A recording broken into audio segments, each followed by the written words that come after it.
안녕하세요. 제이입니다. 오늘은 재보험에 대해서 좀 얘기를 해볼 거예요.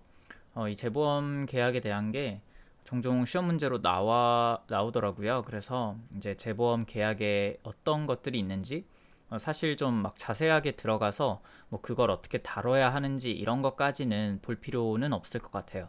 그냥 이제 재보험이 전반적으로 어떤 것이고 정의 같은 거겠죠. 플러스 거기에는 어떤 형태가 존재하는지 정도만 알고 있으면 될 것 같습니다.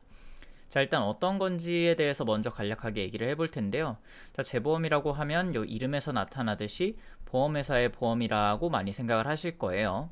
자, 그런데 물론 이것도 맞아요. 맞는데 요걸로는 사실 재보험을 이해하기에 부족한 점이 많습니다. 이해에 사실 도움이 별로 안 돼요. 왜냐면 자, 보험회사의 보험이라고 하는데 우리가 보통 보험에 가입한다고 하면 어떤 이유로 가입을 하죠? 나한테 닥칠 어떤 예기치 못한 손실 때문이죠. 한 어떤 손실이고 그게 경제적으로 이제 측정이 될 수 있어야 하는 그런 형태 때문에 보험에 가입을 하는데, 자, 그러면 보험에 가입하는 사람은 요 예기치 못한 손실을 감당하기가 좀 어려운 사람이죠. 그래서 나보다 돈이 더 많은, 그러니까 자본이 충분한 회사에 나의 어떤 위험을 전가를 하는 거죠.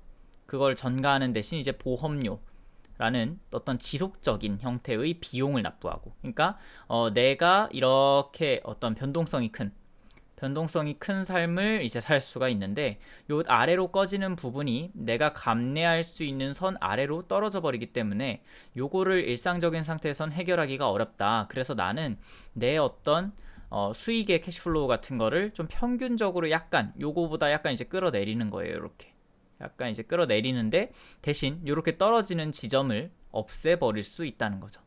그러니까 우리가 약간 평균적인 비용에서 손실을 보더라도, 평균적 비용을 지출을 하더라도 어떤 리스크를 제거하는 게 목표예요. 그 제거하는 대상이 나보다 더 돈이 많은 사람, 그러니까 돈이 많은 회사에 그걸 맡기는 거죠. 자, 이 관념을 그대로 한번 재보험에 적용을 해보면, 자, 보험회사가 보험을 들어요. 그 말은 이 보험회사를 우리는 구분을 위해서는 이렇게 부를게요. 원수보험사라고 보통 불러요.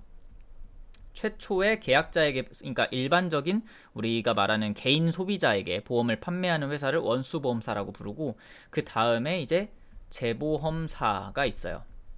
그리고 뭐 재보험사도 또 다시 재보험을 들 수 있기 때문에 뭐 재재보험사 막 이렇게 막 부르기는 하는데, 사실 뭐 이렇게까지는 굳이 자주 부를 필요는 없는 것 같고, 자, 원수보험사와 재보험사의 관계라고 생각을 했을 때, 자, 원수보험사가 재보험사에 보험 가입을 하는 거죠. 자, 그러면 원수보험사보다 재보험사가 더 든든해서 보험 가입을 한다라고 우리가 오해를 할 수가 있는데, 사실 그렇다고 볼 수는 없어요. 보통 보면 재보험사보다 원수보험사가 자본력이, 그리고 뭐 자산도 그렇고 훨씬 풍부한 경우가 많습니다. 국내 이제 보험 시장에서 살펴봐도 삼성화재나 이제 현대해상 같이 거대한, 혹은 삼성생명 뭐 이런 이제 좀 알려진 회사들이 가지고 있는 자산이나 자본이 국내 이제 재보험사 뭐 들어와 있는 코리안이나 혹은 스위스리 뭐 이런 여러 재보험사가 영업을 하고 있는데, 국내 기준으로만 보면 자본력이 더 많은 경우가 훨씬 많습니다. 그러면 여기서 약간 우리가 이제 보험을 공부하는 입장에서 좀 혼란이 생겨요. 이제 원수보험사보다 좀 더 든든할 거라고 생각을 했는데 그렇지 않아요. 그 말은 어떤 느낌이냐면, 나보다 돈이 더 많은 어떤 부자가 나한테 보험에 가입을 하고 싶다고 하는 거예요. 보험 요청을 해요. 나는 그런 부자는 아니에요. 그러니까 내 어떤 위험을 감내하기도 쉽지 않은 어떤 형편에 있는데, 나보다 돈이 더 많은 사람한테, 사람이 나한테 보험을 요청하는 그런 형태라고 이게 읽혀지는 거예요. 그러다 보니까 이게 왜 이렇게 성립하지? 라는 혼란이 생길 수 있는데, 그런 의미에서 재보험보다는 이런 업무를 하는 회사라고 생각을 해주셨으면 좋겠어요. 그냥 이제 금융회사 중에 하나인데, 어떤 보험 계약에 포트폴리오가 있어요. 포트폴리오, 혹은 뭐 개별 보험이라고 생각해도 좋아요. 개별 보험 계약. 대신 개별 보험 계약이라고 했을 때는 좀 큰 건들을 생각하시면 좋아요. 아무튼 요런 이제 어떤 요걸 이제 원수 계약이라고 할게요. 최초의 계약, 혹은 이제 기초 자산이라고 생각하셔도 돼요. 제가 계속 이제 자산 시장과 좀 비교를 하면서 설명을 드릴 거예요. 자, 기초 자산인 이런 보험 계약들이 있고, 근데 얘네가 리스트럭처링, 그러니까 재구조화를 하는 거예요. 재구조화를 금융에서는 뭐라고 많이 부르냐면 그 중에 가장 이제 일반적인 형태를 이 securitization, 이거 뭐 유동화 증권 할 때 많이 이제 배우게 되는데 유동화 증권의 한 형태라고 생각을 하시면 됩니다. 요거를 먼저 좀 설명을 드릴게요. 뭐랑 비교를 하면서 생각을 해보시면 좋냐면, 자, 은행이 있어요. 은행은 어떤 역할을 하죠? 은행은 그냥 이제 기본적으로는 예금과 대출 업무를 합니다. 자, 우리가 은행에다가 예금을 막 집어넣어요. 우리 이제 예금을 맡겨요. 그럼 여기로 들어갑니다. 은행의 어떤 부채로 우리의 예금이 들어갑니다. 물론 은행도 자본이 있겠죠, 본인들. 이런 식으로 대차대조표의 오른쪽이 구성이 되고, 지금 아주 간단하게만 설명을 드리는 거예요, 은행에 대해서. 그런데 은행은 우리가 넣은 예금을 가만히 두지는 않아요. 왜냐면 그렇게 하면 수익이 만들어지지 않으니까. 금융은 기본적으로 이렇게 해서 자금을 조달을 한 거예요, 오른쪽에서. 부채와 자본을 통해서 자금을 조달을 했으면 이 왼쪽에서 뭔가가 이루어져야 합니다. 자산 사이드에서 되게 우리가 이제 투자라고 말하는 것들, 자산을 매입하는 것들이 이쪽에서 이루어져요. 여기서 조달한 이 예금을 통해서 이제 자산을 사게 돼. 부동산 투자를 할 수도 있고, 주식 투자를 할 수도 있고, 뭐 이런 식으로 여러 가지가 있을 텐데, 그 중에 좀 대표적인 게 이제 예금의 반대쪽에 있는 게 뭐라고 생각하시면 되냐면 대출을 한번 생각해 보시면 될 것 같아요. 대출은 은행이 반대로 우리 개인한테 빌려준 거예요. 그죠? 그러면 예금은 우리가 은행에게 어떤 부채를, 은행 입장에서 부채를 주는 거지만, 대출의 경우에는 반대로 이제 이루어지는 형태니까 은행의 입장에서 이걸 자산이라고 생각을 할 수가 있고, 기본적으로 은행이 수익을 얻는 가장 큰 구조는 대출과 예금, 요 대차대조표의 왼쪽과 오른쪽에서 만들어지는 이 금리 차이예요. 이거를 예대마진이라고 부르죠. 자, 근데 은행 입장에서는 그러면 대출을 더 많이 만들고 예금을 더 많이 얻게 되면 좋아요. 수익을 많이 얻을 수 있으니까. 그런데 대출을 너무나 많이 하다 보면 발생할 문제가 있어요. 이 대출에서 발생하는 어떤 신용 위험을 감당할 수가 없을 수가 있어요. 본인들이 이제 막 돈을 막 빌려줬는데, 빌려준 돈을 갚지 못하는 경우에는 이쪽에서 자산이 좀 이제 상하게 되는 거죠. 그래서 자산이 약간 그냥 이유 없이 줄어들어요. 뭐 이유가 이제 뭐 못 갚는 이유 때문에. 그렇게 되면 요게 쪼그라드는데, 요게 쪼그라들다 보니까 부채는, 근데 고객이 맡긴 예금은 그대로 남겨져 있어요. 이거는 다 은행이 나중에 예금을 찾아달라고 하면 줘야 돼요. 그러다 보니까 자본이 점점 잠식되기 시작하는 문제가 발생할 수 있죠. 그러다 보니까 은행은 대출을 많이 해주면 해줄수록 돈을 많이 벌 수는 있어요. 수익이 좋아지기는 하지만, 대출을 너무 많이 본인들 자본 대비해서 너무 많이 하다 보면 리스크가 커져서 위험을 겪을 수가 있습니다. 그러다 보니까 은행은 어떤 것들을 생각하게 되냐면, 본인들이 가지고 있는 요 왼쪽 자산 포트폴리오에 있는 요 대출의 포트폴리오를 이전하고 싶어 해요. 이전한다는 게 대출 계약 자체를 아예 넘긴다는 건 아니에요. 소비자는 분명히 은행에게 대출을 받았어요. 어떤 A은행에 우리 소비자인 B가 분명히 대출을 이렇게 받았습니다. B 입장에서는 변함이 없어요. 그런데 A은행은 B에게 대출해 준 거에 어떤 실질이라고 하면 우리가 이제 그냥 캐시플로우를 생각하면 돼요. 캐시플로우 뭐냐면 B에게 준 돈, 그리고 B로부터 받아야 되는 원리금. 결국은 그게 중요한 거죠, 우리에게는. 그러니까 이 계약서가 남아있는 것 자체는 은행에 남아있겠지만, B에게 준 돈을 A은행 입장에서 다른 어떤 C라는 금융사에서 조달을 받아요. C 금융사가 내가 돈 메꿔줄게, 그걸로 그럼 B 돈 줘. 오케이, 알겠어. 이렇게 할 수 있죠. 대신 B로부터 얻는 금리는 다시 C 금융사에 넘겨요. 물론 100% 다 넘기진 않고, 요 사이에서 또 수수료 장사를 할 수가 있겠죠. 수수료. 혹은 아까 그 예대마진도 사실은 수수료라고 생각하실 수 있어요. 이 양쪽에서의 어떤 비용이 차이가 나는 거니까. 자, 이런 식으로 해서 그러면 어떻게 되냐면 캐시플로우의 실질 자체는 C 금융사로 넘어가게 되는 거죠. A는 그냥 고객과의 관계를 유지하고 있는 겁니다. 그러다 보니까 리스크는 줄어들죠. 그러니까 대차대조표가 막 터지려고 하는데 요거를 그냥 덜어다가 쭉 넘기는 거예요, 다른 곳으로. 대신 여기서 만들어지는 어떤 그냥 유통마진 형태의 수수료를 이제 은행이 계속해서 취득할 수 있죠. 대신 요거를 이제 덜어서 넘겼을 때는 여기가 또 이제 여유가 생기니까 또 다른 계약을 늘릴 수가 있어요. 은행 입장에서는 어떤 본인 은행의 계약자를, 그러니까 고객을 늘릴 수가 있는 거죠. 고객을 늘리면서 리스크는 관리할 수 있는 요런 형태의 어떤 일을 하는데, 이때 요 C 금융사, 사실 은행이 만든 대출 포트폴리오를 받아주는 요 C라는 금융기관을 되게 우리가 뭐라고 부르냐면 IB라고 부르는 데서 이런 걸 많이 합니다. 투자은행.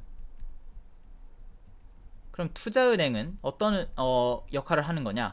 자, 은행이 만든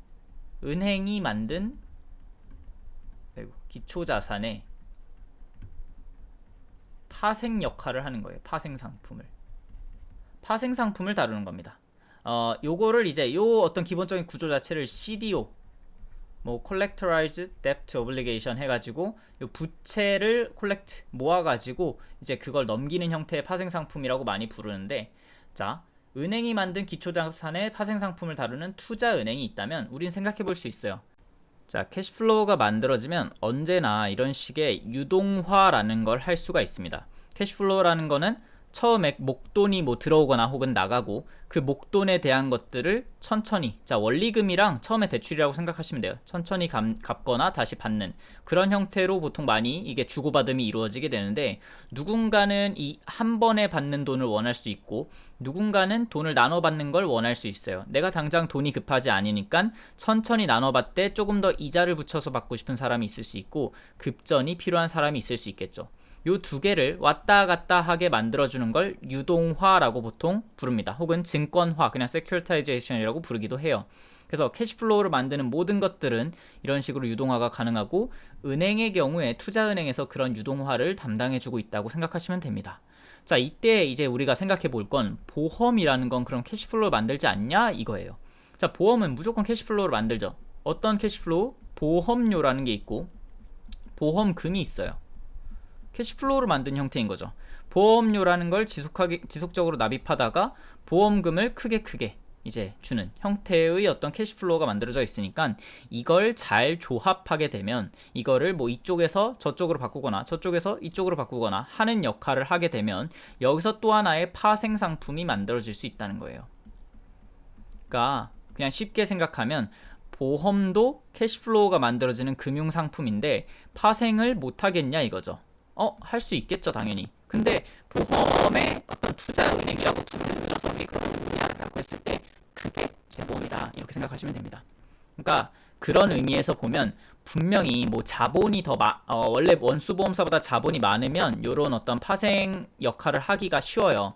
투자은행 같은 거 막 이제 미국의 큰 투자은행들 보면 당연히 은행보다 더 자본력이 풍부한 경우도 많지만, 자, 일단 기본적으로 이런 파생의 역할을 한다고 치면 파생의 역할에는 기본적으로 어떤 중개의 기능 이런 것들도 포함하고 있기 때문에 아까 요 사이에서 이제 왔다 갔다 시키는, 뭐 여기서도 얘네가 또 이제 다른 어떤 투자은행에 또 이 계약을 전가시킬 수가 있겠죠. 수수료를 받으면서. 그런 식으로 어떤 중개의 역할 가운데서 수수료를 얻고자 하는 그런 수익의 원천 등이 추가적으로 발생할 수 있기 때문에 자본력만을 가지고 영업을 할 필요는 없습니다. 그래서 재보험은 지금 말씀드리고 싶은 어떤 큰 골자는 뭐냐면, 보험회사의 보험이라고 하면 위험하니까 가입하는 그런 생각으로 좀 치우칠 수가 있는데, 그냥 이 보험 계약 자체가 이제 기초 자산인 거예요. 캐시플로우를 만드는. 그러니까 이 기초 자산의 캐시플로우를 이렇게도 조합해보고 저렇게도 조합해보고 해서 새로운 형태의 파생 상품을 만들 수 있다는 거고, 그 역할을 하는 데가 재보험사 이렇게 생각하시면 될 것 같습니다. 자, 그래서 뭐 이런 생명보험이나 혹은 혹은 이제 아까 제가 얘기했죠. 포트폴리오 단위로, 좀 작은 것들은 포트폴리오 단위로 이제 묶어서 이제 출제를 한다고 하는데, 우리가 재보험 계약을 이제 새로운 재보험 계약을 만들거나 아니면 개별 보험 계약이라면 좀 개별 자체가 이미 큰 애들, 그래서 이걸 가지고 또 새로운 어떤 파생 상품을 만들 여지가 많은 보험 계약에 대해서 파생을 하게 되는 거죠. 파생을 했을 때 얻을 수 있는 장점으로는 이제 원수사에 아까 은행도 보시면 요 대차 대조표가 터지려고 하는데 요 자산 사이드에 있는 대출 포트폴리오를 슉 넘겨버리면 새로운 계약을 얻을 수 있다고 했죠. 소비자와의 계약서 자체는 유지를 하면서 본인들 리스크는 줄일 수 있기 때문에 더 많은 소비자들을 얻을 수 있다. 그래서 보험사도 마찬가지예요. RBC 비율이라는 우리 리스크 자기자본 규제 이런 것들을 이제 당하고 있기 때문에 요거에 있어서 계약을 좀 이제 쭉 넘기게 되면 계약서 자체는 유지를 해서 자 우리 보험 계약자는 분명히 우리 보험사에 가입을 해 있는데 실질적으로 그에게 들어가는 어떤 캐시플로우는 뒤에 있는 재보험사가 어떻게든 해결을 해주는 형태가 되죠. 그래서 보유 한도라는 걸 늘릴 수 있고 자기 자본 규제 RBC에서 좀 유리한 RBC 비율을 좀 이제 높일 수가 있는 그런 영향도 있습니다. 자, 보유 한도 낮추는 거랑 RBC랑 은근히 비슷하긴 한데 보유 한도는 어떤 식으로 좀 더 생각해 보시면 좋을 것 같냐면 자, 이런 배 같은 거 있어요. 이런 거 뭐 보험료 물론 막 억 단위긴 해요. 보험료도 억 단위겠지만 그게 아니라 한 50억, 100억 단위 할 수 있겠죠. 이렇게 이제 거대한 어떤 이제 배가 있을 때 요거를 인수를 하고 싶은데 우리 회사의 어떤 자본력으로는 요걸 한 번에 인수를 하기가 어려울 때 이제 재보험 계약을 짜놓고 인수를 하는 거죠. 그러니까 내가 요거 일단 100억짜리 가액이라고 치면 100억짜리 인수를 하는데 지금 내가 보유할 수 있는 어떤 이거를 캐파라고 보통 많이 불러요. 인수 한도. 캐파가 50억이다 라고 하면 재보험사에 미리 50억 이제 우리가 출재를 하겠다. 너네가 50억 정도의 가입 금액은 받아줘 라는 어떤 얘기를 미리 해놓고 얘를 인수를 할 수가 있는 거죠. 100억짜리를. 혼자라면 인수할 수 없는 걸 이제 둘이 합쳐서 인수할 수 있게 되는 그런 보유 한도 문제를 해결할 수가 있습니다. 네. 마지막으로 이제 재보험자가 국내에서 이제 하고 있는 역할, 잠시만요. 이라고 하면 보험 요율을 이제 제시해 주는 건데 요거 같은 경우에는 이제 좀 특별한 성질이 있기 때문에 잠깐 여기서 따로 설명을 드릴게요. 기본적으로 저 보험 요율 관련해서 재보험자가 하는 역할은 일반 손해보험 쪽에 치우쳐 있습니다. 일반 손보. 일반 손보에 어떤 것들이 있냐면 화재, 해상, 뭐 기술보험, 건축 관련된 거, 그리고 배상책임보험 이런 게 들어있죠. 자, 이런 보험들의 특징은 뭐냐면 일단 통계가 성립을 안 합니다. 왜냐면 뭐 건물이 여러 개 물론 있다고 치더라도 성질이 너무나 다양하고 인보험에서 우리가 요율을 산정할 때 성립하는 통계적 유의성이 당연히 이들 보험에선 성립하지 않아요. 그러다 보니까 어떤 문제가 생기냐면 보험사가 본인들의 통계적인 기술로 요율을 산출하기가 조금 어려워요. 그렇다고 해서 그럼 이제 재보험자가 요율을 준다는 게 요거의 지금 특징인 건데 재보험자는 뭔가 노하우가 있냐라고 하면 사실 통계적인 거는 불가능해요. 이 원수사가 불가능한데 재보험자라고 그게 가능할 리는 사실 없다고 생각하시면 됩니다. 그러나 재보험자는 오랫동안 아주 예전부터 이 통계가 성립하지 않는 영역에 대해서 그냥 이제 요율을 제공했던 요율 제공의 뭐라고 생각하면 될까요? 권위가 있어요. 권위. 이게 재보험자가 뭔가 좀 더 나아서 이렇다라고 생각하시면 조금 혼란스러울 수 있고 그냥 일단은 권위가 있다라고 생각하시면 될 것 같아요. 해외도 마찬가지입니다. 사실 국내 이제 재보험자뿐만이 아니라 우리가 예전에 이런 화재 해상 이런 거대한 배 같은 거에 요율을 산출할 때 요율을 어떻게 얻었나라고 역사적으로 생각을 해보면 일단 원수보험사가 일단 계약을 체결하긴 해야 돼요. 원수사가 이제 왜냐면 계약자가 연락이 오니까 원수사한테 계약자가 연락이 왔어요. 나 이런 배를 가지고 있는데 한번 요율을 산출을 해달라. 나 가입을 하고 싶다. 원수사 입장에서 좀 난처하죠. 그러다 보니까 처음에는 해외 재보험자에 요율을 달라고 합니다. 뭐 어떤 배다, 뭐 몇 년에 만들어졌고, 뭐 크기는 어떻게 되고, 항해는 어디로 하고, 보험가액은 어느 정도 될 것 같고, 뭐 이런 정보를 줘요. 그러면 이 재보험자가 최초에는 이제 로이즈 쪽이었겠죠. 권위를 가지고 있기 때문에 그쯤이면 뭐 한 요율을 0.01 정도로 하면 될 것 같다라는 거를 줍니다. 이걸 우리가 뭐라고 부르냐면 구득 요율이라고 불러요. 텍스트에 다 이런 거 나와 있긴 한데 좀 이제 그거에 대한 설명이라고 생각하시면 돼요. 구득요율이라고 하고요. 이 구득요율이 딱 이름 그대로 그냥 이제 뭔가를 얻어내는 겁니다. 요율을 득해 오는 겁니다. 재보험자로부터. 근데 요게 이제 몇 번 이루어지다가 국내 재보험자인 국내 코리안리를 통해서 요율을 얻어오는 게 좀 이제 굳어졌어요. 굳이 뭐 해외 엄청나게 뭐 독특한 형태의 보험이라면 구득을 합니다. 로이즈나 이제 다른 어떤 재보험자를 통해서 계속해서 구득을 하는 게 맞는데 어느 정도 이제 국내 배나 선박 혹은 화재보험 같은 경우에 매번 하나하나 모든 것들을 계속 구득받을 수는 없어요. 그쪽에서도 그걸 다 해주지는 않고, 그러다 보니까 이제 코리안리에서 나머지 웬만한 것들은 다 처리를 해주기 시작했어요. 그러면 국내 재보험자로부터 구득을 받는 요거를 또 하나 이름을 붙인 겁니다. 그게 협의요율이에요. 그러니까 요율이 텍스트에서 한번 이렇게 쭉 구분해서 설명하는 게 나올 텐데, 도대체 구득이랑 협의가 뭐가 다른 거야? 라고 의문이 들 수가 있어요. 협의요율이 구득요율의 하나의 형태라고 보시면 됩니다. 구득요율이 그냥 이제 재보험자로부터 요율을 받아내는 건데, 그때 국내 재보험자로부터 요율을 받는 대부분의 건들이 이제 하나로 묶여서 협의요율이다 라고 이제 이름을 붙였다라고 생각하시면 돼요. 그래서 일반적인 건물, 뭐 주택이나 아파트 뭐 이런 거에 대해서 재보험자로부터 국내 이제 코리안리로부터 요율을 받았다, 협의요율. 그런데 롯데월드 타워, 요거는 이제 국내 코리안리도 좀 독특하다고 생각해서 좀 어려워해요. 요거 도대체 요율을 어떻게 산정해야 될지. 그래서 이거는 이제 해외 재보험자, 예를 들어서 뭐 로이즈나 뮤니크리, 스위스리 같은 이제 아예 해외에 있는 재보험자로부터 너네는 이런 거대한 건물에 대해서 요율을 어떻게 산정했어? 물어볼 수 있죠. 그런 거 구득요율, 이렇게 구분하시면 될 것 같습니다.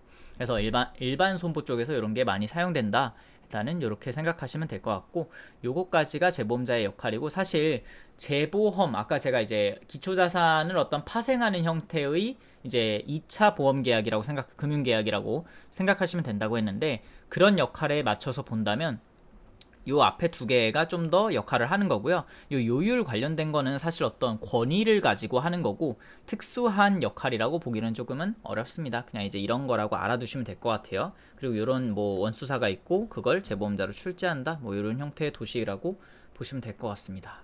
자, 이게 기본적으로 일단 재보험 설명을 드렸고요. 우리 본격적으로 사실 말씀드리고 싶었던 건 재보험 계약 형태니까 넘어가 보도록 하겠습니다.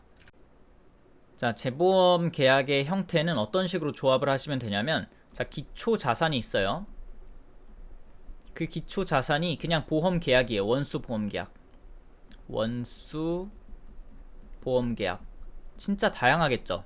여기에 무슨 라이프 상품도 있을 거고 논라이프 상품도 있을 거고, 라이프 상품에도 뭐 그냥 생명이 있을 수도 있고 뭐 상해 쪽도 있을 거고요. 아니면 뭐 질병보험, 여러 장기 보험들 이런 거 있을 수 있겠죠. 논라이프에 뭐 있을 수 있죠? 화재, 해상 등등, 뭐 여러 가지 배상 책임 등, 뭐 이런 엄청나게 다양한 담보가 있을 거예요. 이거를 뭐 영어로는 Line of Business라고 부릅니다. LOB. 그래서 LOB라고 막 줄여서 이제 뭐 예를 들어서 검색해서 공부하고 싶을 때는 뭐 LOB라고 많은 용어가 나올 거예요. 그래서 그냥 참고용으로 알아두시면 좋을 것 같고, 이런 여러 가지 이제 담보 종목에 대해서 프로덕트, 여기에 뭐가 곱해지게 되냐면 이제 그 대상을 고르는 방법, 이렇게 구분하시면 될 것 같아요. 담보 대상을 선택하는 방법. 그게 지금 이쪽 슬라이드에서 제가 설명을 드릴 내용인데, 이거는 좀 더 자세히 설명드리겠습니다. 여기서 곱하기 그리고 담보 방법. 그러니까 손해액을 어떻게 보장해 줄 것인가, 손해액을 어떻게 산정할 것인가, 요 세 가지가 확정이 되면 재보험 계약의 어떤 형태가 정해진다라고 생각을 하시면 돼요. 그 외에 뭐 이게 파생 상품이다 보니까 그냥 B2B로 회사 대 회사로 여러 가지 조항을 붙일 수는 있어요. 그게 뭐 막 진짜 수십 가지가 될 수도 있고 그런 거예요. 그런데 그거 하나하나 뭐 우리가 공부할 필요는 없고, 그냥 일단 기본적으로 재보험 계약이 하나가 딱 있다고 치면 요런 세 가지의 차원으로 이루어져 있다. 요 세 가지 차원을 내가 설명할 수 있다면 충분하다 정도로 생각을 해보시면 될 것 같아요. 자, 일단 기초자산은 그냥 우리가 알고 있는 뭐 여러가지 담보가 있다. 그리고 이 담보 안에서 예를 들어서 기초자산이 자동차 보험이라고 해볼게요. 자동차라고 해도 좀 그 안에서 세부적으로 담보를 정할 수 있어요. 그냥 자동차 보험을 하는 게 아니라 여기에서 대물 담보에 의한 것만 재보험 계약으로 넘기겠다, 이런 식으로. 이것도 그냥 원하는 대로 결정할 수 있는 겁니다.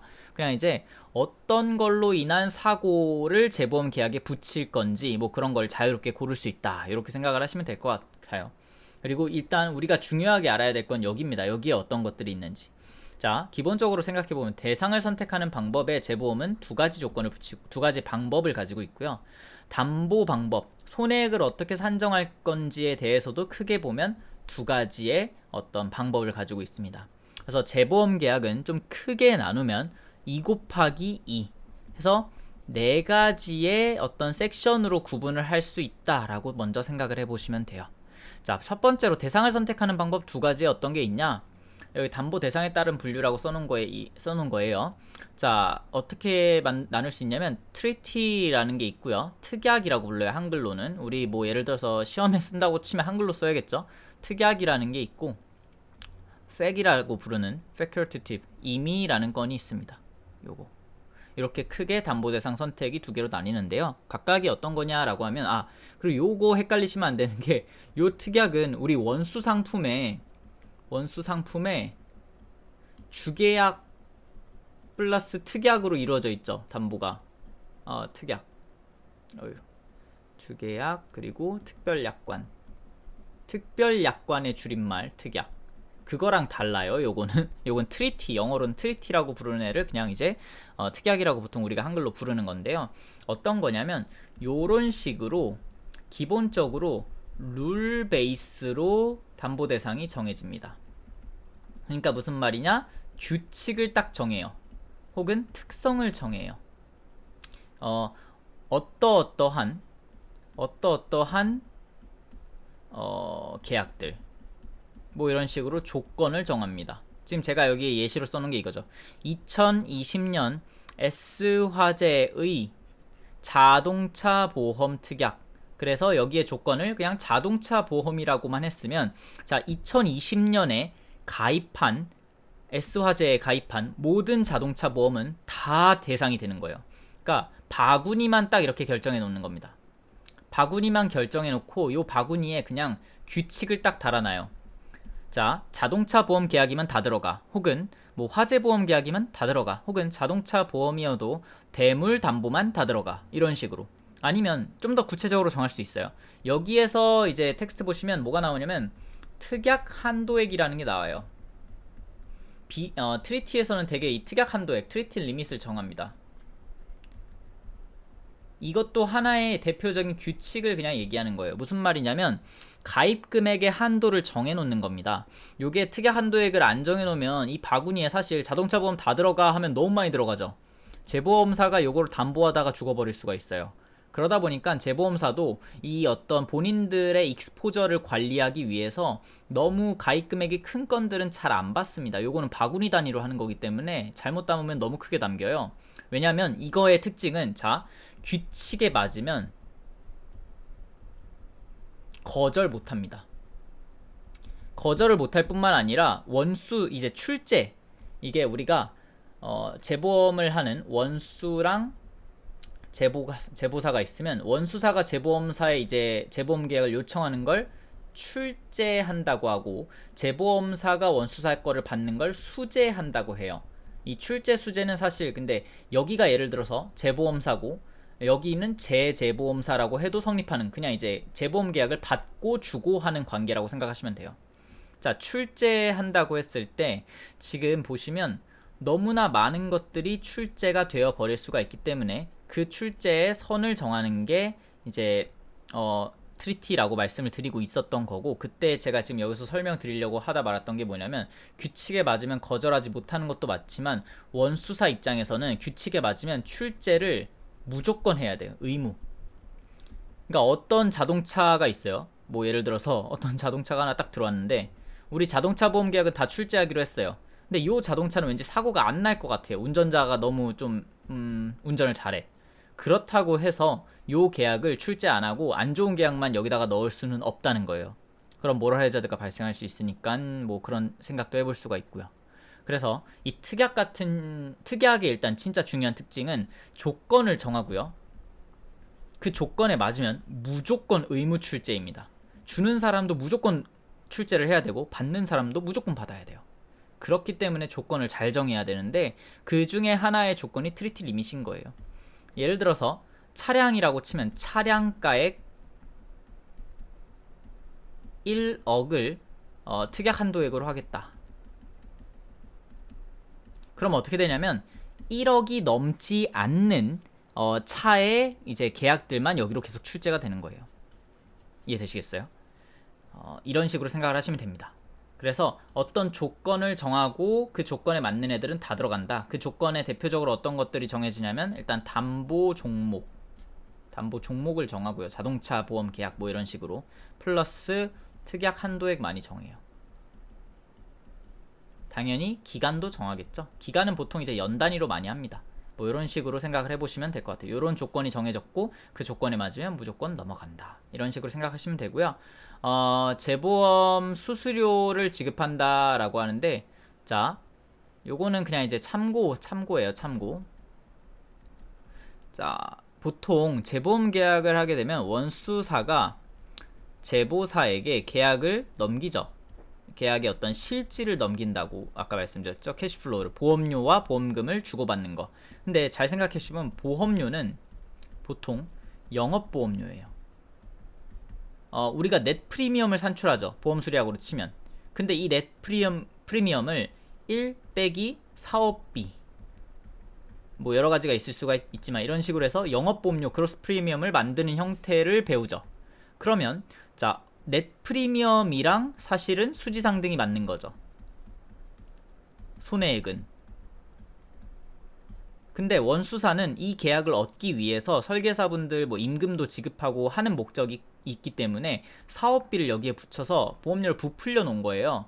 그런데 재보험사에 이거를 넘길 때 보험료는 그로스 프리미엄을 줘버리고 실질이라고 하면 보험금인 건데 보험금만 재보험사가 커버를 한다라고 치면 재보험사 입장에서는 마치 수지상등이 맞는 넷 프리미엄의 보험금만을 지급하면서 보험료는 크로스 프리미엄을 받아먹는 좀 이제 유리한 형태의 계약이 돼버리죠. 그래서 재보험사가 보통 특별한 게 아니라 그냥 이제 원수사와 고통을 그냥 분담하는, 이따가 그 분담하는 형태도 봐야 할 텐데 그냥 이제 비례적으로 고통을 분담하는 형태에 있어서는 요 사업비를 원수사에게 보전해주는 형태의 수수료를 많이 줍니다. 그런 어떤 목적으로 수수료를 줘요. 그게 재보험 수수료라고 보통 부르는 겁니다. 재보험 수수료, Reinsurance Commission.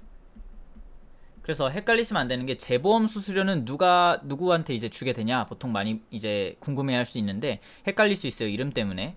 잘 생각해 보시면 수수료를 이제 요 사업비를 보전해 주는 것이 기본적인 목적이기 때문에 일반적으로는 재보험사가 원수사에게, 이제 수재사가 출제사에게 줍니다. 뭐 그런 거를 소개해 드리려고 여기다 넣어 놨어요.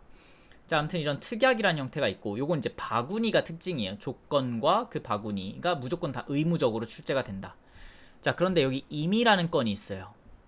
요거는 뭐냐면 개별건이라고 생각하시면 돼요. 어떻게 생각하시면 되냐면 조건을 정해놨어요. S화재 자동차 보험 특약, 자 차량가액 1억, 특약 한도액 1억으로 딱 정해서 막 쏟아져 들어가요. 바구니 안에. 근데 가끔 엄청난 외제차가 있어요. 외제차. 뭐 여러가지 뭐 BMW 뭐 그런 마세라티 뭐 이런 차들이 있어요. 1억 가뿐히 넘어가죠. 그러다 보니까 여기에 출제가 안 돼요. 출제를 안 하고 그냥 내가 다 보유를 하자니 얘네 익스포저가 너무 큰 거예요. 막 10억짜리 차도 있어요. 그러면 이런 애들은 그럼 어떻게 하냐? 바구니에는 안 들어가니까 우리 따로 계약 조건을 정하고 따로 체결하자. 그게 임의라고 보시면 돼요. 바구니에 넣기 어려운 것들, 그런 거 임의라고 보시면 되고, 사실 뭐 차보다는 여기 건물이 이런 게 좀 특수한 게 많겠죠. 예를 들어서 진짜 가액이 너무 큰 독특한 건물들, 뭐 삼성전자 반도체 공장, 뭐 롯데월드 타워, 이런 건들은 이렇게 어떤 바구니 안에 넣어서 정리하기가 좀 어려워요. 이 바구니가 깨져요. 그러면 왜냐면 조건을 일반적인 그 자잘한 물건에 맞춰서 정해놨는데 이런 큰 물건들은 가지고 있는 특징 자체도 다르잖아요. 그래서 그런 것들에 대해서 따로 이제 담보 대상을 정해서 계약을 체결하겠다. 요걸 임의 계약이라고 생각하시면 됩니다. 그래서 뭐 사람으로 치면 뭐 연예인들이 가입하는 것도 임의적으로 가입하는 거라고 생각하시면 돼요. 재보험 계약 출제한다고 치면. 왜냐면 이제 뭐 다리만 가입하거나 팔만 가입하거나 그런 경우도 있죠. 그러면 이런 식으로 어떤 조건을 정해서 했을 땐 출제가 안 되는 경우가 있기 때문에 이런 식으로 생각을 하시면 되고요. 요거는 그냥 무시하시면 될 것 같습니다. 자, 넘어가서 일단 그래서요. 지금 여기 다시 보시면 대상을 선택하는 방법 두 가지 소개드린 거예요. 자, 대상을 선택을 했으면 이제 담보를 어떻게 할 건지, 손해액을 어떻게 분담할 건지를 결정을 해야 됩니다. 요게 두 가지가 있어요.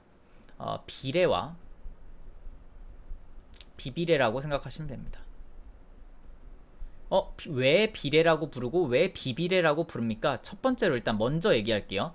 비례와 비비례를 구분하는 기준은 보험료와 보험금의 비례 여부입니다. 와닿지 않아요. 처음에 들으면 뭔 소린가 싶은데 천천히 설명을 한번 드릴게요. 자, 일단 비례 먼저 설명을 드리면 인수한 비율만큼 각자 보상을 하는 형태인데 뭐 예를 들어서 어떤 하나의 물건이 있어요. 1물건이 있는데 암보험 계약이라고 할까요? 암보험이고 암에 걸렸을 때 사망보험이라고 할게요. 암은 좀 현실적이지가 않다. 사망보험이고 가입금액에 10억이라고 할게요. 이 10억짜리 물건이 들어왔는데 자, 비례재보험이라고 하는 건 어떤 거냐면 이거는 영어로 이제 아니다. 그건 나중에 설명드릴게요. 일단 프로포셔널 하다고 생각하시면 되는데 비율만 정합니다. 비율만. 이것만 정하면 돼요. 어떤 비율? 원수사가 아닐 수도 있으니까 재보험과 재재보험일 수도 있으니까 이렇게 할게요. 그냥 수재사와 출제사가 각자 보유할 비율 합쳐서 100%가 되면 되겠죠. 자, 출제사가 이제 보통 원수보험사가 될 텐데 내가 60%를 가질게, 보유를 할게, 너네가 40%를 가져가줘 라고 이런 식으로 체결을 합니다. 그러면 뭘 나누는 거냐? 비례에서는 가입 금액을 먼저 나누는 거예요. 가입 금액을. 비례의 특징은 요거 잘 기억하시면 돼요. 가입 금액을 나눕니다. 왜냐하면 가입 금액을 나눠버리면 자동으로 보험료와 보험금은 비례하게 돼요. 자, 수재사가 그러면 가입 금액의 4억만큼을 가져가는 거고 출제사는 6억만큼을 가져가는 거예요. 가입 금액이 10억이었으면 그에 따른 보험료가 있겠죠. 보험료가 얼마라고 할까요? 보험료를 한 1000만 원이라고 할게요. 그러면 어떻게 돼요? 수재사는 보험료를 400만 원 가져가면 됩니다. 그대로 가입금액 비율만큼 그대로 계속 가져가는 거예요. 600만 원. 자, 그러면 사고가 났어요. 실제로 사망이라는 사고가 발생해서 10억을 줘야 돼요. 그럼 보험금은 누가 얼마씩 줘야 되죠? 수재사가 4억 주면 됩니다. 가입금액 4억이었으니까. 출제사는 6억 주면 돼요. 자, 보험료와 보험금이 비례한다는 얘기는 이런 뜻입니다. 400만, 4억, 600만, 6억 이렇게 되는 게 비례재보험이에요. 자, 그 다음에 비비례재보험엔 그러면 어떤 특징이 있냐? 요거는 그러면 보험료와 보험금이 비례하지 않는다는 거겠죠. 자, 이건 어떤 식으로 보상을 해주는 거냐면 예를 들어 이런 거예요. 예를 그냥 바로 들어드리는 게 제일 쉽습니다. 우리 화재보험이라고 칠게요. 화재보험. 어떤 건물의 화재보험이고 일단 기초계약이 이 건물의 보험가액이 가입금액이라고 할게요. 가입금액 100억짜리가 있었어요. 100억이 물론 다 안 날 수도 있어요. 이거 화재보험이다 보니까 정액형 상품이 아니죠. 그냥 이제 실손보상하는 형태인 거예요. 근데 최대 100억, 건물의 이제 최대 가액이 지금 100억인 상태인 거예요. 자, 이때 어떤 형태로 계약을 체결하냐면 50억 초과 20억을 보상한다. 이런 식으로 계약을 체결을 해요. 자, 그러면 이거를 이제 표현은 어떻게 하냐면 20 XS 50 20억 SS 50억 이런 식으로 표현을 해요. 이거 헷갈리시면 안 돼요. 지금 제가 50억 초과 20억을 보상한다. 여기가 50이고 여기가 20억 보상되는 부분인 건데 이거를 표현할 때 이런 식으로 표현을 합니다. excess라고 생각하시면 되고 50억 초과 20억 보상한다. 이런 식으로 읽으시면 됩니다. 자, 그러면 이런 계약인데 그러면 이거는 왜 비례하지 않나 라고 치면, 자 보시면 건물이 사고가 났을 때 우리가 모든 심도가 유니폼하다라고 볼 수가 있을까요? 그럴 수가 없어요. 이거 손해보험 영역에서는 당연히 50억 미만의 사고가 날 어떤 그 확률이 더 높겠죠. 그러니까 밀도 함수 말고 이제 PDF를 그린다고 치면, 밀도 함수 맞네요. PDF를 그린다고 치면 약간 이런 식으로 되어 있을 거예요. 유니폼하지 않고 요 좀 소손해 쪽에 더 많은 밀도가 몰려 있고 전체 익스펙테이션이 보험료가 보통 되겠죠. net 프리미엄이. 그러다 보니까 요 50억으로 탁 잘라서 요 뒤에를 보상한다는 게 7분의 2를 보험료에서 떼어가면 좀 말이 안 되겠죠. 이쪽에 더 많은 밀도가 지금 몰려 있는데, 그러다 보니까 보험료와 보험금을 비례해서 책정할 수가 없습니다. 내가 지금 전체 가입 금액이 예를 들어 70이라고 했을 때, 지금 사실 70도 아니네, 100이죠. 100이라고 했을 때 20억을 보상하는 거죠. 결국은 이제 이 재보험 계약에서 50억 초과 20억을 보상하는 거니까 20억을 보상해 주는 건데, 그렇다고 해서 전체 100억의 보험료가 10억이라고 했을 때 10억 곱하기 나한테 그러면 10분의 2를 주세요 라고 얘기를 할 수가 없다는 거예요. 2억을 달라고 못 한다는 겁니다. 왜냐하면 50억이 그러면 5억을 가져가야 됩니까? 라고 했을 때 아니요, 더 가져가야 돼요. 왜냐면 여기에 더 많이 밀도가, 빈도가 지금 몰려 있다고 생각을 할 수가 있기 때문에. 자, 그래서 보험료와 보험금이 비례하지 않는 거고, 지금 여기서 또 하나 궁금점이 들 수 있는 게 50억 초과 20억이니까 그 위에 그러면 30억은 어디 갔어요? 전체가 100억인데? 자, 이런 식으로 체결을 했으면 위에 있는 30억은 다시 출제사로 넘어가는 겁니다. 출제하지 않았으니까 본인들이 보유하게 되는 거예요. 그래서 예를 들어서 뭐 100억짜리 사고, 이게 케이스 바이 케이스로 설명해 드릴게요. 저 상태에서 사고가 어떻게 났을 때 이제 보상을 어떻게 하냐면, 자 60억짜리 사고가 났어요. 화재가 났는데 손해액을 책정해보니까 60억이에요. 그러면 자 출제사랑 수제사가 어떤 식으로 분담을 하게 되냐면, 60억짜리 사고는 출제사가 지금 50억 보유를 하고 수제사가 그 위에 10억 커버하죠. 자 40억짜리 사고 났어요. 요걸 이제 자기부담금 디덕터블이라고 보통 부르는데, 자 40억 0이 돼요. 0이 되죠. 50까지는 알아서 하는 거니까. 자 근데 예를 들어서 80억 사고가 났어요. 자 그러면 50 초과니까 일단 넘어가는데 20밖에 안 해주는데 이거 50 초과하면 30 남죠. 그럼 30을 해주는 건 아니라고 했죠. 수제사가 일단 20을 해요. 그러면 여기는 50만 하냐라고 했을 때 그게 아니라 50 하고 나서 위에 10 남죠. 그것도 다시 가져가는 거예요. 본인들이 출제 안 했으니까. 100억 하게 되면 그럼 어떻게 될까요? 똑같이 여기는 20만 하면 끝나는 거고 여기는 80을 하게 됩니다. 이런 식으로 나눠 가지게 되는 형태가 이제 비비례 재보험이에요. 그래서 보험료와 보험금이 비례하지 않는다. 왜냐하면 심도가 유니폼하지 않으니까, 이렇게 생각하시면 됩니다. 자, 그래서 지금 다시 앞으로 넘어가 볼게요. 대상을 선택하는 방법 두 가지. 특약, 임의가 있고 담보 방법, 비례와 비비례가 있었습니다. 그래서 2x2로 어떻게 나눠질 수 있냐면, 여기다 쓸까요? 자, 비례 특약이 있을 거고 비비례 특약이 있을 거고, 자 비례 임의가 있을 거고 비비례 임의가 있을 거예요. 자 비례 특약 같은 경우에는 담보 대상이 어떤 조건에 따라서 마구마구 알아서 이제 의무 출제로 들어옵니다. 걔네들에 대해서 모두 일정한 비율만큼을 가입금액에서 떼서 재보험사에 넘기는 거예요. 그냥 진짜 말 그대로 서로 N빵 하는데 그 비율만 서로 정하는 겁니다.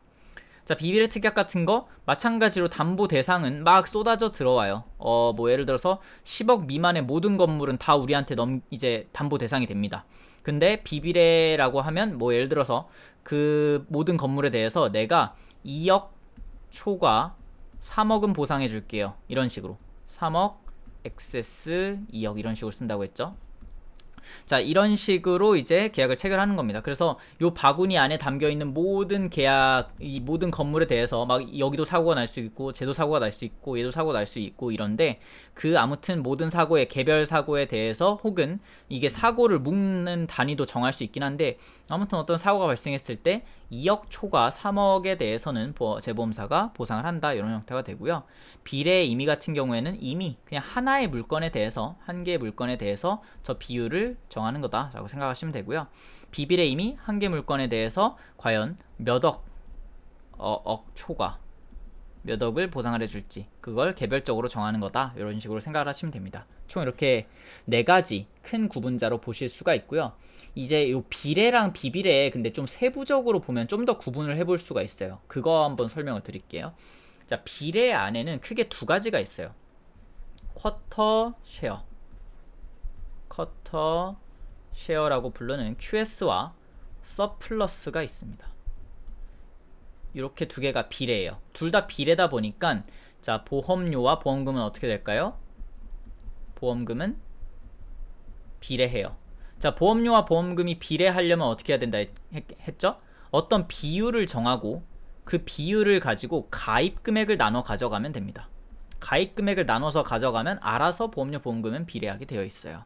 자, 그럼 얘네 둘은 요거는 공통점으로 가지고 있는 건데 과연 어디서 차이가 발생해서 두 개가 구분이 되는 거냐?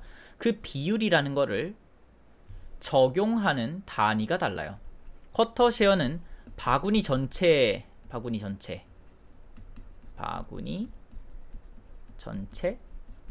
생각하시면 되고 요거 같은 게 요걸 둘 다 일단 특약이라고 생각하시면 돼요. 특약. 왜냐하면 임의에 대해서는 요 두 개의 구분 기준이 의미가 없습니다. 왜냐하면 지금 설명드리는 거 생각해보시면 의미가 없어진다는 걸 알 수 있을 거예요.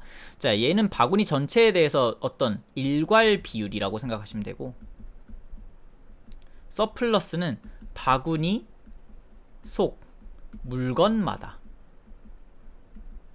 비율을 정해요. 자, 보시면 자, 얘 같은 경우에는 그럼 그 바구니를 딱 정했어요.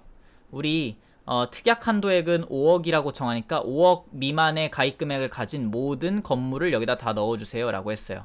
그랬더니 건물이 3개가 들어왔어요. 3개가. 하나는 3억짜리, 하나는 4억짜리, 하나는 5억짜리, 5억 이하라고 할게요. 이렇게 3개가 들어왔어요. 그럼 요 3개에 대해서 자, 우리 쿼터쉐어 비율 조건 정해야 돼요. 30% 출제라고 할게요.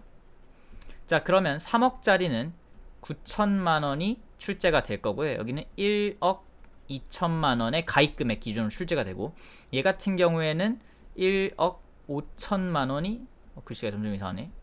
출제가 될 겁니다. 그래서 얘가 예를 들어서 3억짜리 보험금이 3천만원이라고 쳤으면 3천만원의 30% 이제 한 900만원이 여기로 떨어지는 거고 이런 식으로 모든 개별 물건에 대해서 미리 정한 하나의 출제 비율을 동일하게 적용하는 형태가 쿼터쉐어입니다. 서플러스는 어떤 식으로 되냐면 똑같이 일단 바구니는 정해졌어요. 3억, 4억, 5억짜리 물건이 들어왔습니다. 얘네들에 대해서 각각 요 출제 비율을 정할 수 있는 게 서플러스의 특징입니다. 요때 이거 텍스트 읽다 보면 헷갈리는 게 여기 서플러스가 진짜 헷갈리는데 잘 한번 살펴보세요. 그 비율을 어떤 식으로 정하냐면 그냥 뭐 예를 들어서 얘는 10% 출제할게, 얘는 20% 출제할게 이런 식으로 정하진 않아요. 어떤 식으로 정하냐면 출제사가 원 라인이라는 걸 정합니다. 1라인. 그리고 이 출제하는 한도의 라인을 정합니다. 아마 용어가 있을 텐데 지금 제가 바로 기억이 안 나네요. 근데 예를 들어서 1라인이 얼마인지를 정하는 거예요. 1라인이 그래서 예를 들어 5천만 원이다. 그리고 한도의 라인 5천만 원 초과해서 한 4라인까지 출제하겠다. 이런 식으로 정해요.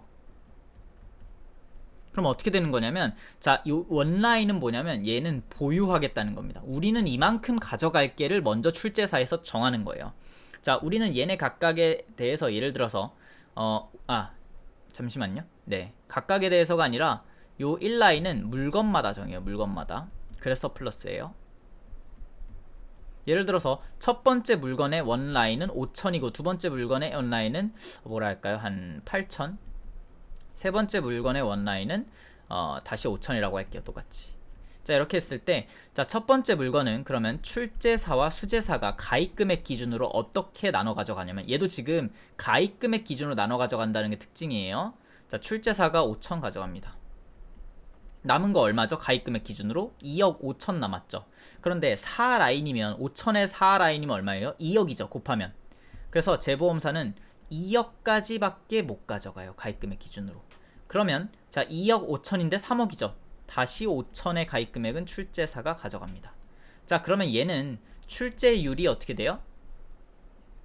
자, 여기 1억이고 2억이죠. 1억 보유하고 2억 출제했어요. 출제율은 3분의 2, 66%, 67% 정도가 되는 거예요. 결국은 이런 식으로 비율이 정해진다는 겁니다. 라인을 정해주면 그거에 맞춰서 막 하다 보면 비율이 떨어져요. 자, 두 번째 거 4억 한번 해볼게요. 출제사가 원라인 8천으로 잡았어요. 본인들 8천 가져가겠대요. 재보험사 입장에서 최대 가져갈 수 있는 건 3억 2천이에요. 그래서 3억 이렇게 3.2억을 딱 가져갈 수 있었는데 그거 가져가고 나면 딱 4억이 돼요. 아, 그래서 요거는 딱 떨어졌네요. 그러면 어떻게 되냐면 출제율이 어떻게 돼요? 지금 1대4 비율이죠. 80%는 출제를 해버렸네요. 요거는 이런 식으로 본인들이 라인을 정하고 한도까지 딱 정해주면 그거에 따라서 가입금액이 이렇게 분배가 되고, 가입금액이 나눠졌으면 그거에 맞춰서 우리는 그냥 이렇게 비율을 재산정할 수 있는 겁니다. 자, 5억짜리 5천이 원라인이었네요. 4라인까지 출제하니까 2억까지밖에 못 줘요. 근데 5억이니까 얼마 남아있어요? 지금 2억 5천이니까 플러스 2.5억이 다시 원수사한테 넘어가죠. 원수사 입장에서는 요거는 어떻게 돼요? 3억을 본인들이 보유한 거고 2억을 출제한 거네요. 5분의 2를 출제했죠. 이거 같은 경우에는 40% 출제한 게 되네요. 자, 그러면 여기 따져볼 수 있죠. 서플러스의 특징은 뭐냐면 물건마다 비율이 따로 정해집니다. 물론 그 비율을 이렇게 정하면 물론 편할 거예요. 3분의 2 출제하겠다, 80% 출제하겠다, 얘는 40% 출제하겠다, 이러면 깔끔할 텐데 좀 독특하죠. 라인을 정하고, 라인이 그냥 출제사의 보유 비율이에요. 보유 한도예요. 보유인데 1차적으로 보유하는 거, 그거를 원 라인이라고 부르고, 재보험사가 받아낼 수 있는 라인의 한도를 정해줍니다. 그 다음에 그 한도를 초과하는 부분은 다시 출제사로 돌아와 버리기 때문에 사실은 원 라인이 1차 보유라고 말한 게 2차로 보유하는 게 다시 돌아와 버려서 생길 수가 있어요. 그게 출제사가 가져가는 거, 이제 나머지는 재보험사가 가져가는 게 되는 거예요. 다만 중요한 거는 지금 계속해서 가입금액을 나누고 있죠. 가입금액 자체를. 가입금액을 나눠버리면 계속해서 비례가 될 수밖에 없어요. 가입금액만큼 보험료 가져가고 가입금액만큼 보험금 지불하면 되니까. 자, 그래서 둘 다 비례긴 한데 차이는 얘는 한 방에 그냥 바구니의 비율을 정하는 거고, 얘는 저 라인이라는 방법을 통해서 이제 물건마다 비율을 따로따로 정할 수 있다 정도의 차이가 있습니다. 그래서 서플러스랑 QS 중에 여담으로 설명을 해드리면 재보험사가 뭘 더 선호할까요? 둘 중에 하나를 해야 된다. 얘가 더 낫습니다. 왜냐하면 서플러스는 물건마다 비율을 정하죠. 그러면 출제사 입장에서 어떻게 생각할 수 있냐면, 딱 봐도 안 좋은 거는 본인들 원 라인을 어떻게 하겠어요? 줄이겠죠. 좋은 물건, 사고가 안 날 것 같은 경우는 본인들의 원 라인을 늘리겠죠. 역선택 문제가 발생합니다. 이제 재보험사 입장에서 재보사 입장에서 역선택 위험이 있어요. 출제사가 취사 선별해서 좀 좋은 거는 본인들의 라인을 키워서 많이 가져가고, 좀 안 좋은 거는 본인들의 라인을 줄여서 이제 다 재보험사 쪽으로 넘길 수 있어요. 다만 물론 이 라인의 한도가 있기 때문에 라인의 한도도 중요해요. 그래서 라인의 한도를 좀 낮게 잡아놓으면 그런 식으로 역선택 위험을 줄일 수가 있겠죠. 어차피 다시 출제사한테 돌아와 버리니까. 그런 어떤 차이가 있습니다. 쿼터쉐어는 근데 일괄적으로 그 비율을 정하기 때문에 그렇게 좋은 물건, 나쁜 물건 선별해서 비율을 정할 만한 여지가 줄어들죠. 자, 비비례 재보험 마지막으로 이제 좀 세부적으로 설명을 해드릴 건데, 일단 비비례는 자, 어떤 식으로 정해진다고 했죠? 어떤 손해가 발생했는데, 손해 발생 시 뭐 A 초과 B만큼을 보상해라, 뭐 이런 식으로 정해진다고 했죠. 근데 자, 비비례 재보험은 그럼 세부적으로 어디서 분류가 되냐면 여기서 분류가 돼요. 여기서 과연 어떤 손해를 1 사고라고 볼 것인가?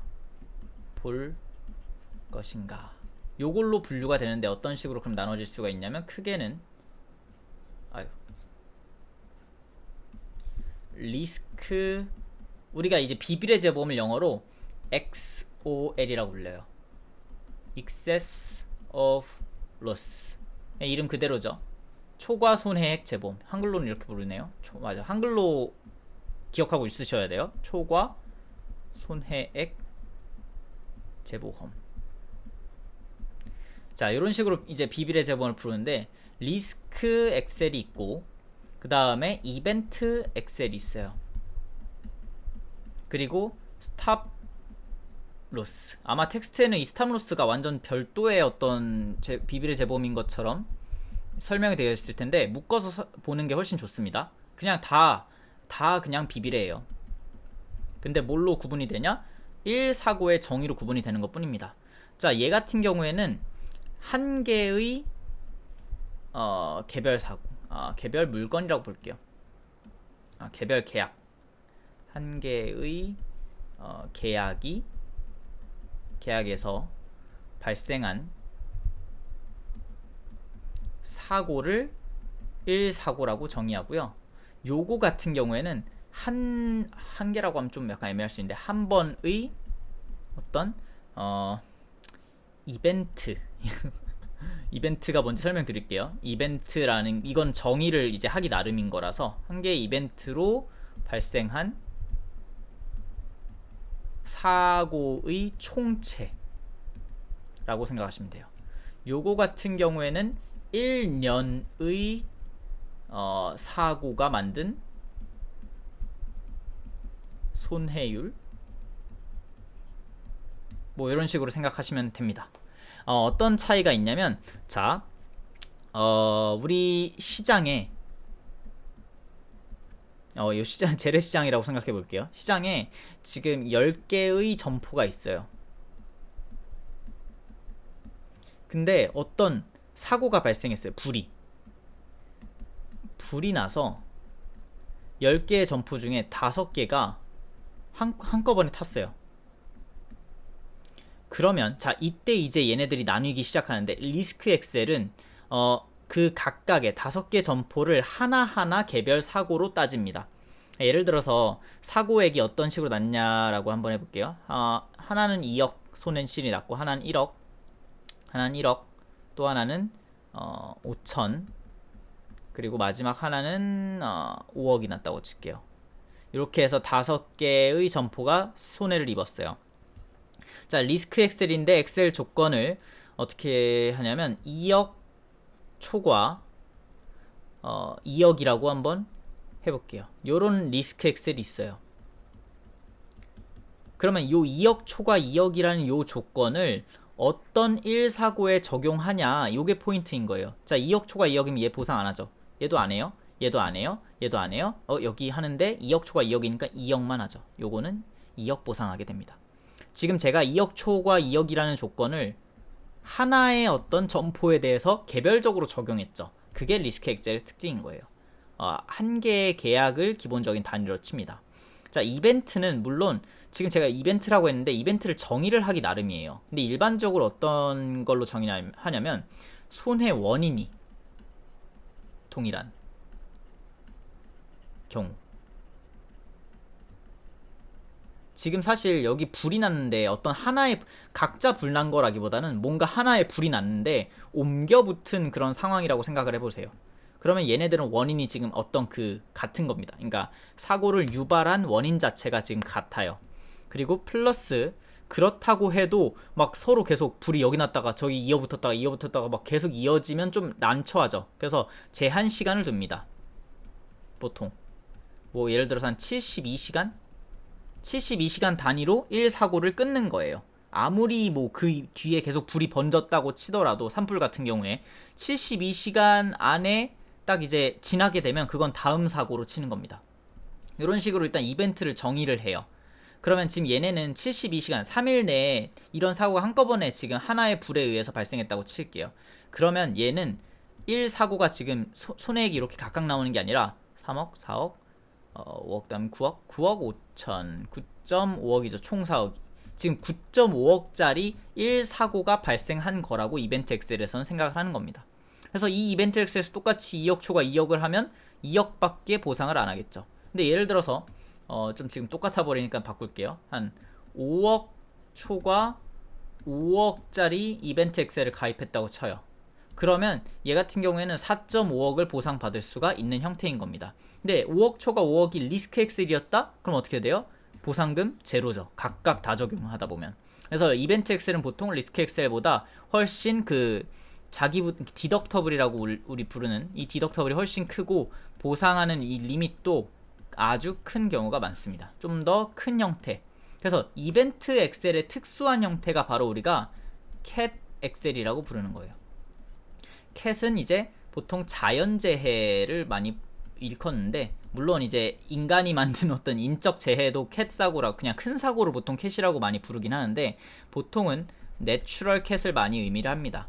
그래서 태풍 같은 거 지나갔을 때 하나의 태풍은 어떤 특정한 이름이 붙잖아요. 그 뭐 태풍 예를 들어서 매미로 인한 사고, 이런 식으로 하나의 이벤트로 정하기가 편하기 때문에 이런 식으로 이벤트 엑셀 중에 자연재해 같은 거 담보하는 거 캣엑셀이라고 많이 부르고요. 캣엑셀 계약이 꽤 많습니다. 우리나라 같은 경우에는 이제 태풍이 있기 때문에 뭐 태풍으로 인해서 자동차 보험, 대물에 이제 피해를 입는 것을 이제 보상하는 그런 형태의 엑셀이 있고, 그리고 또 이제 자연재해라는 게 태풍이 쭉 이렇게 지나가다 보면 시간이 워낙 좀 길게 소요되고 오랜 지역에 이렇게 여러 개의 피해를 입히는 경우가 많기 때문에 여기 전체 사고 금액을 다 이렇게 오랜 시간 동안 합치면 너무 커지는 경우가 있어요. 그래서 이 제한 시간이 중요한 겁니다. 72시간 이내에 발생한 사고만을 하나로 묶어서 사고 금액을 산정한다, 이런 식으로 생각하시면 되고, 스탑로스 같은 경우에는 1년의 사고가 만든 손해율, 그러니까 엑셀을 정할 때 5억 초과 5억 이런 식으로 정하지 않고 그냥 아무튼 너네 손해율 기준으로 80% 손해율 초과 10%는 우리가 보상해 줄게, 이런 식으로 정하게 되면 그게 스탑로스입니다. 그냥 원수사의 이제 손해율, 출제사의 손해율 자체를 특정한 구간에서 멈춰버리게 하는 거예요. 물론 이런 식으로 하면 90% 초과해서 뭐 원수 손해율이 한 110이 났다 치면 결국엔 다시 10% 빼고 다시 돌아가게 돼서 100%를 원수사가 이제 감당하게 되는 형태가 되겠지만, 뭐 이런 식으로 일단 체결을 하는 거고, 그렇게 되면 요걸 늘릴 수도 있겠죠. 이런 식으로 그런 것들을 스탑로스라고 부른다 라고 생각하시면 됩니다. 그래서 스탑로스가 완전 별도의 어떤 재보험 계약은 아니고 비비례 계약인데, 그 비비례 계약의 1사고 자체를 아예 그냥 손해율로 생각하는 거다 라고 생각하시면 됩니다. 이거를 1년에 어떤 사고가 만든